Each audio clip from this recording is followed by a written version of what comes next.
passing. Trains all across the country are coming to an abrupt halt right at this moment. Good evening, I'm Deborah Snell. Pat Harvey has the night off. And I'm David Jackson. Here's what's happening tonight in prime time.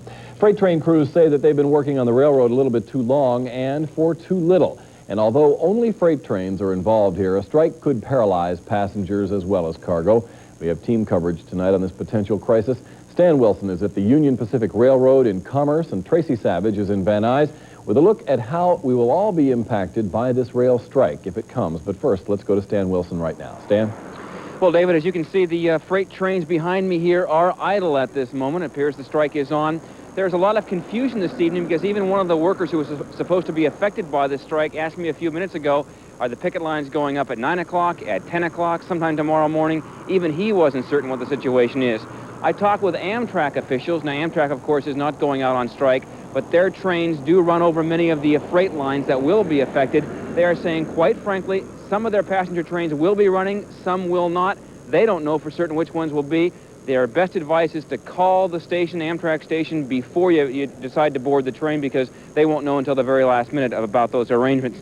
Now, as we have mentioned, it's a very costly strike. It could cost as much as $1 billion a day, the federal government estimates. And if my memory serves me right, that's as much as we are spending on Operation Desert Shield. So as you can see, it will be very expensive for all of us. And it's going to affect all of us one way or another. The strike could be devastating for commuters, stranding thousands of passengers right here in Southern California. The LA-San Diego train, for example, is the second busiest in the nation. We enjoy taking the train. It is really convenient, and if there were to be any delay, I think it'd be very unfortunate if it lasts for a long time. And a long strike could mean tens of thousands of auto workers and steel workers would be laid off their jobs.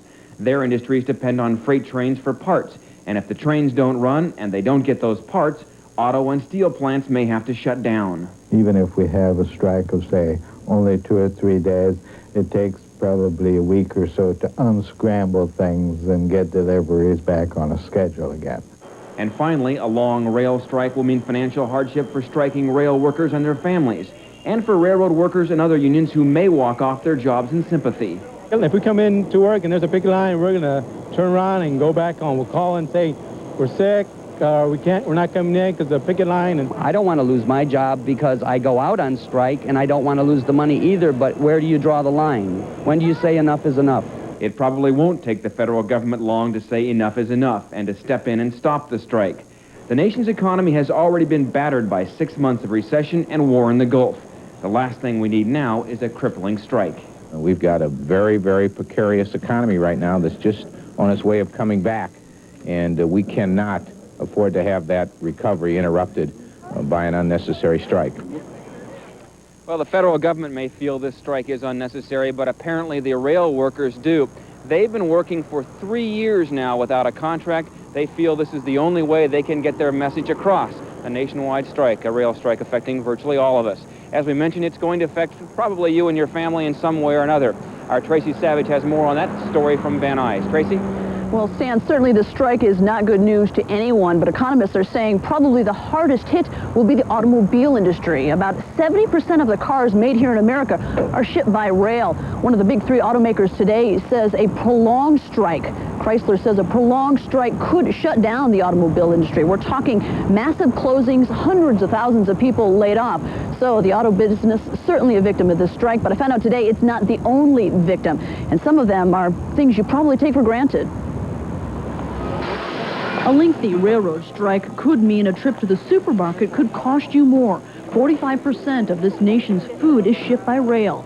If producers have to truck their products across country, costing them more, the price to you and me is bound to go up as well. Produce and perishables most likely wouldn't be affected. They are mostly shipped by truck to begin with. But producers of non-perishables and grain and corn farmers in this country rely heavily on the railroads. While they are out looking for other means of transport, you better be out looking for a few more pennies. If you are planning to build a house, you better hope the strike is a short one. More than 50% of this nation's lumber is shipped by mail. If it has to get here entirely by truck, you can bet it will be expensive. One local lumber company fears a prolonged railroad strike could be a crushing blow to his business.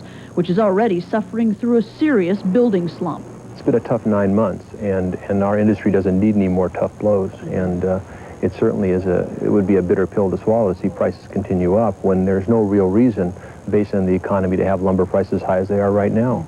And products made from wood, paper products, may also be affected. Almost 70% of this country's paper goods are sent across this country on trains. Now, as Stan said earlier, all total, this strike could cost this country's economy about $1 billion a day. Because of that, you can probably expect Congress to stick its nose in and intervene to try and stop this strike. It has the power to do so, and local businesses are hoping it does so in a hurry. Reporting live in Van Nuys, I'm Tracy Savage. Back to you, Deborah, David. All right, Tracy, thanks very much.